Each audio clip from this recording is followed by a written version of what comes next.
Hello pair friend, तो कैसे हैं आप लोग। उम्मीद करता हूँ सभी पेयर स्टूडेंट अच्छे होंगे। सभी पेयर स्टूडेंटों को जय जोहार। तो फाइनली पेयर फ्रेंड, इस वीडियो में अपन देखने वाले हैं यहाँ पे आपका त्रैमासिक आकलन 2024-25 प्रोजेक्ट कार्य है, ठीक है। और यहाँ पे कक्षा सातवीं, तो कक्षा सातवीं वाले जो स्टूडेंट्स हैं उनके लिए ये वीडियो रहने वाली है। इस वीडियो में कक्षा सात का जो आपका त्रैमासिक आकलन 2024-25 का प्रोजेक्ट कार्य है, उनके सॉल्यूशन अपन यहाँ पे कवर करने वाले हैं। पूर्णांक आपका 20 अंक है। आप सभी को पता है कि आपके प्रत्येक विषय के प्रोजेक्ट कार्य होते हैं 20-20 अंक के, और समय आपको यहाँ पे कितना दिया जाता है, एक सप्ताह का। तो एक सप्ताह का आपको यहाँ पे समय दिया गया है प्रोजेक्ट कार्य के लिए। बच्चों को एक सप्ताह का समय दे। ये निर्देश है सामान्य जो टीचर्स के लिए है कि बच्चों को प्रोजेक्ट कार्य स्वयं बनाने व प्रोजेक्ट संबंधी खोज करने के लिए प्रेरित करें। प्रोजेक्ट कार्य के लिए शिक्षक बच्चों को आवश्यक दिशा निर्देश दें। बच्चों को प्रोजेक्ट कार्य बनाने के बाद कक्षा में प्रस्तुतिकरण करने के लिए कहें, ठीक है। इस तरीके से हैं ये, तो आप इनको पढ़ सकते हैं। अब देखो अपन बात करते हैं। और पेयर फ्रेंड, पिछला वीडियो जो अपलोड हुआ था वो आपका हिंदी विषय का सॉल्यूशन का अपलोड हो चुका है। तो अगर आपने हिंदी का सॉल्यूशन नहीं देखा है प्रोजेक्ट का, तो वो भी जरूर देखिएगा, ठीक है। उसका वीडियो चैनल पे अपलोड हो चुका है। अब इस वीडियो में अपन बात करेंगे अपने यहाँ पे गणित सब्जेक्ट की, ठीक है। गणित का जो सॉल्यूशन है प्रोजेक्ट का, उसका सॉल्यूशन अपन यहाँ पे कवर करेंगे। देखो सब्जेक्ट अपनी गणित है, 2 प्रश्न है, दोनों ही 10-10 अंक के हैं, ठीक है। तो यहाँ पे टोटल अपने 20 अंक हैं। देखिएगा पहला प्रश्न देखते हैं क्या है पहला प्रश्न। तो पहला प्रश्न है आपका कि 5 परिमेय संख्या लिखकर उसका तुल्य परिमेय संख्या ज्ञात करो। 5 परिमेय संख्याएं लिखिए और फिर उनकी जो है यहाँ पे आपको तुल्य परिमेय संख्याएं लिखनी है। तो देखो यहाँ पे सबसे पहले आप लिखो, यहाँ पे क्या लिखोगे पेयर फ्रेंड कि 5, ठीक है। 5 परिमेय संख्याएं, 5 क्या पेयर स्टूडेंट, परिमेय संख्याएं। अब परिमेय संख्याएं क्या होती हैं पेयर फ्रेंड, अधिकतर स्टूडेंटों को तो यही नहीं पता होगा कि परिमेय संख्याएं होती क्या है भैया। तो देखो परिमेय संख्याएं होती हैं जिन्हें अपन p/q के रूप में लिख सकते हैं, और जहां q का मान कभी भी 0 नहीं होना चाहिए, q does not equal to 0। तो p/q का रूप अपन लिख सकते हैं। जैसे पहली मान लीजिए 1 है 2/3, तो ये एक आपकी परिमेय संख्या हो गई। पहली संख्या क्या मान ली अपन ने, 2/3। अब इसके तुल्य परिमेय संख्या भी लिखिए, ठीक है। 5 परिमेय संख्या लिखनी है ना अपने को, पहले लिख लेते हैं। दूसरी मान लीजिए आप लोग यहाँ पे क्या मान लेंगे, दूसरी मान लेंगे 3/4, ठीक है। इस तरीके से कुछ भी मान सकते हैं आप लोग। तीसरी मान लीजिए 1/2, ये भी एक परिमेय संख्या है। और चौथी आप लोग मान लीजिए यहाँ पे क्या, 4/5 मान लीजिए, ठीक है, 4/5, ठीक है। और एक और मान लीजिए आप लोग, छठवीं यहाँ पे मान लीजिए क्या, यहाँ पे मान लीजिए 2/5, ठीक है। ये भी आपकी एक परिमेय संख्या है। तो इस तरीके से आप लोगों को ये 5 परिमेय संख्याएं लिख लेनी है। अब क्या करना है, अब इनके तुल्य परिमेय संख्याएं भी लिखनी है, ठीक है। तो यहाँ पे देखो 5 परिमेय लिख दिए, अब इनके तुल्य। तो देखो तुल्य कैसे लिखेंगे, तुल्य का मतलब है कि इन्हीं के समान। अब मान लीजिए पेयर फ्रेंड, मान लीजिए एग्जाम्पल समझिए, जैसे ये कोई तराजू है, ठीक है। इस तरीके से तराजू किस तरीके से होता है, कुछ इस तरीके से ही होता है, ठीक है। ये कोई तराजू, इसके 2 ये बाहट हो गए। अगर मान लीजिए इधर 1 किलो वजन है, ठीक है, इधर 2 kg वजन है, ठीक है, इधर 2 kg वजन है। तो ऊपर कौन सा तराजू है, तो आपका वही। या फिर मान लीजिए दोनों तरफ ही 2-2 kg है, ठीक है। इधर भी 2 kg है, इधर भी 2 kg है, ठीक है, कुछ भी मान सकते हैं। अगर मान लीजिए इस वाले हिस्से में 1 किलो यहाँ पे वजन रख दूँ और इस वाले में भी 1 किलो रख दूँ, तो कोई फ़र्क पड़ेगा नहीं पड़ेगा। ये दोनों वैसे जैसे पहले थे वैसे के वैसे ही रहेंगे।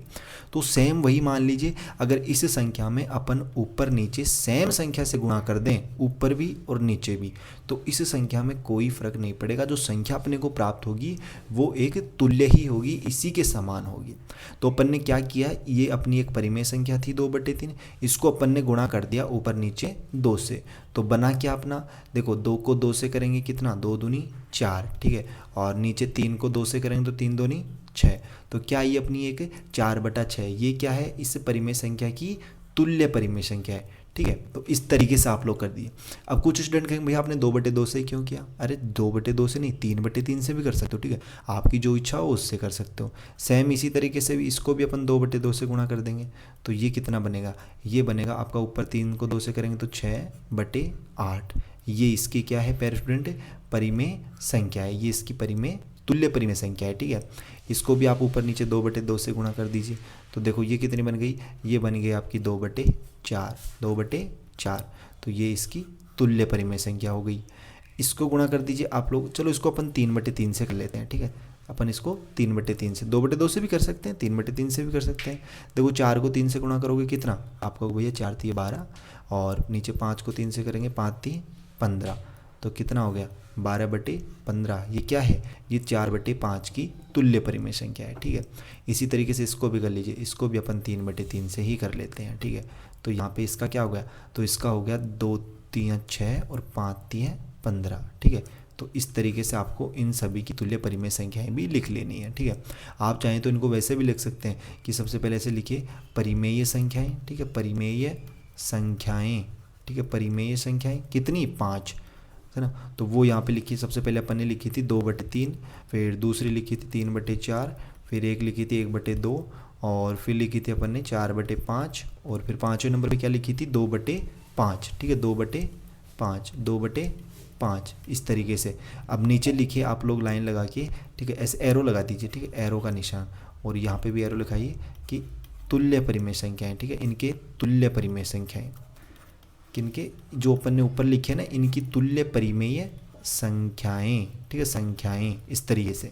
तो तुल्य परिमेय संख्याएं क्या क्या आई, इसकी आई 4/6, ठीक है, इसकी आई 4/6, दूसरी की आई 6/8, 6/8 लिख दीजिए, फिर आई अपनी 2/4, 2/4 लिख दीजिए, फिर आई 12/15, 12/15 लिख दीजिए, फिर आई अपनी कितनी 6/15, 6/15।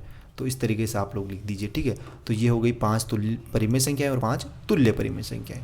तो इस प्रश्न में कोई डाउट नहीं रहना चाहिए प्यारे स्टूडेंट, ठीक है। फिर भी डाउट हो तो आप कमेंट बॉक्स में जरूर बताइएगा। नेक्स्ट प्रश्न देखिए, आपका अगला प्रश्न है, दूसरा प्रश्न। और प्यारे स्टूडेंट यार, चैनल को अगर आप लोगों ने अभी तक सब्सक्राइब नहीं किया है तो वेट किसका कर रहे हो, चैनल को यार जरूर सब्सक्राइब कीजिए। बेल का जो नोटिफिकेशन है उस पर आप लोग ऑल पे सेट कर लीजिए, ताकि जैसे नेक्स्ट वीडियोस अपलोड होंगे आपके अदर सब्जेक्ट्स के, तो उनके नोटिफिकेशन आप तक पहुंच सकें, ठीक है। और यहाँ पे आपको जैसे आपके मासिक आकलन वगैरह जितने भी होते हैं तो उनके सॉल्यूशन वगैरह आपको करवा दिए जाएंगे। देखो, परिभाषा लिखकर प्रत्येक का चित्र बनाइए, परिभाषा लिखिए फिर प्रत्येक क्या बनाइए, चित्र बनाइए। जैसे पहला है न्यून कोण, फिर है सम कोण। तो देखिए अपन यहाँ पे परिभाषा भी लिखेंगे और फिर उसका चित्र भी बनाएंगे। तो पहला है अपना क्या प्यारे फ्रेंड, पहला है न्यून कोण। तो न्यून कोण क्या होता है, तो लिखो यहाँ पे, जिस त्रिभुज के तीनों आंतरिक कोण 90 डिग्री से कम होते हैं उसे न्यून कोण त्रिभुज कहते हैं। न्यून कोण त्रिभुज के तीनों कोणों का योग तो हमेशा 180 डिग्री होता ही है।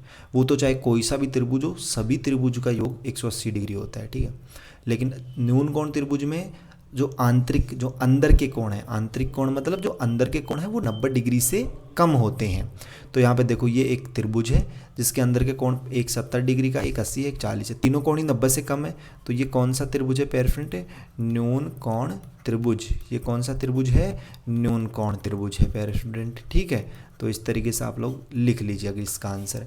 अगला त्रिभुज देखिए, समकोण त्रिभुज। क्या होते हैं कि वे त्रिभुज होते हैं जिनमें एक 90 डिग्री का कोण होता है। तो ये देखो यहाँ पे 90 डिग्री का इसमें कोण है ना, तो ये क्या हो गया, ये हो गया अपना समकोण, ठीक है, समकोण त्रिभुज, समकोण त्रिभुज। इसमें एक कोण 90 डिग्री का होता है। तो इस तरीके से आप लोग इसमें लिख लीजिए। और अब ये वाला कोण और ये वाला कोण 90 के आधे आधे हो जाएंगे, ठीक है। अब ये चाहे 45 का हो, ये भी 45 का हो, या फिर ये 50 का हो और ये भी आपका 40 का हो, इस तरीके से किसी भी तरीके से हो सकते हैं। तो आप इन दोनों प्रश्नों का आंसर इस तरीके से यहाँ पे लिख सकते हो पेरेंट। तो उम्मीद करता हूँ इसमें डाउट नहीं है आपको, ठीक है। फिर भी डाउट है तो कमेंट बॉक्स में बताइए जल्दी से। हिंदी की वीडियो अपलोड हो चुकी है चैनल पे, नहीं देखिए जरूर देखिए। गणित विषय का अपन ने देख लिया सॉल्यूशन। अब नेक्स्ट वीडियो में अपन जो है यहाँ पे अंग्रेजी विषय जो है उसका सॉल्यूशन कवर करने वाले हैं, ठीक है। तो आप लोग यहाँ पे चैनल को जरूर सब्सक्राइब कीजिए अगर नहीं किया तो। पीडीएफ वगैरह के लिए आप टेलीग्राम पे ज्वाइन हो जाइए, जिसका लिंक वीडियो के डिस्क्रिप्शन बॉक्स में, या फिर टेलीग्राम पे जाना, वहाँ पे सर्च करना Y2 पॉइंट टेलीग्राम चैनल मिलेगा, उस पर भी आपको इसकी पीडीएफ इजीली मिल जाएगी, ठीक है। बाकी अपने दोस्तों के साथ ज़्यादा से ज़्यादा शेयर कीजिए। चैनल को सब्सक्राइब नहीं किया, चैनल को जरूर सब्सक्राइब करें। मिलते हैं पेरेंट्स जल्दी अपन नेक्स्ट वीडियोज़ में इसी होश एवं जोश के साथ। तब तक सभी पेरेंट्स को बाय, धन्यवाद। सभी पेरेंट्स को टेक केयर पेरेंट। मिलते हैं अपन जल्दी नेक्स्ट वीडियोज़ में।